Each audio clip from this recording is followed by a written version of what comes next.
Hey team, hope you're all well. Just wanted to touch base for our first Refereeing Matters video of 2024.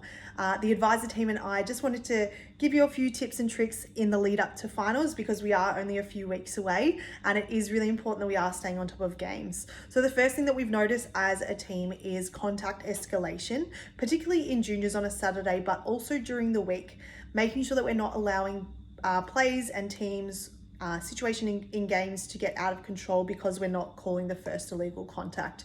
So it is really important that, particularly with the ball handler, if they're being bumped or they fumble or lose the ball because of illegal contact, we must be calling fouls. Now, the reason we do this is to make sure that games stay under control and so that we are showing and stamping out illegal behavior or illegal contact early. The second thing that I want to talk about is in regards to end of game situations. Now, I've seen this happen a lot over the last few weeks where we have a foul happen really close to the end of the game. Now, in regards to a rule knowledge perspective, it is really important if you are saying the foul is legal and is going to be recorded, there must be time on the clock. So we cannot have the time expire and have a foul at the same time. The foul either happened prior to the siren going and we put time back on the clock, or the foul has happened after the siren has gone and it is no longer valid. If you're unsure, it's really important that you come together with your partner and have that discussion to distinguish which came first, either the siren or the foul. And if it is the foul, you need to be going and putting time back on the clock. This edition of A&A, Advice and Action, we're going to talk about punctuality, presentation and communication. Punctuality. We want everyone to get to their appointed, rostered game at least 10 minutes before their start time. We want you to be presented in full uniform and don't forget your whistle, and make sure that you've also got your hair fixed and make sure that you've got your earrings, studs, nose, all of those sorts of things either out, jewellery out or taped. You are ready, you've got your correct size shorts on and you're ready to referee. About communication. When you arrive, you should seek out your supervisor and say, "Hi, I'm here, ready to referee." Be on time for your game, and then each subsequent game, make sure that you're on time so that the games don't run behind. At the end of your refereeing roster games, go and seek out the supervisor.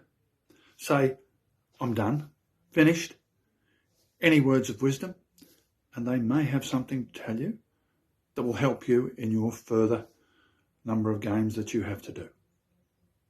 Okay, good luck and enjoy your referee.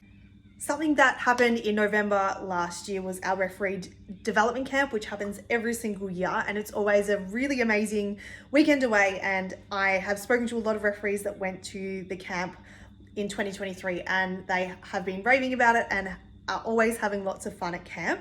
So I've actually reached out to a couple of the referees who went to our development camp and asked them to give a bit of an insight about what they learned at camp and what they really enjoyed. So hopefully this year in November, when our camp comes around, we'll have even bigger and better numbers and you'll be able to listen and find out from your peers what camp is all about. My favourite part of the camp was being part of Group C during the trivia and working together as a team to try and come out on top.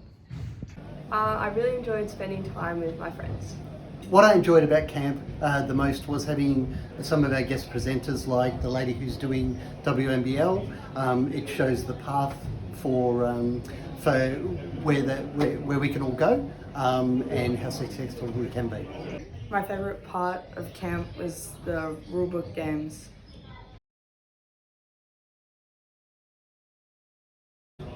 Something I learned, quite a few things I learned, a couple of rule clarifications for me, and also I learned a lot more about the tribunal system in the presentation on Sunday morning.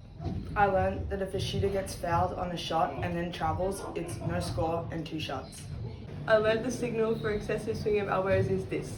not. One thing I learned at the camp was I got to meet lots of different people that I don't usually see around. I referee Fridays, Saturdays and Sundays, and some of the people who referee other nights I don't get to interact with as much. So being able to put some names to faces was really good. Great.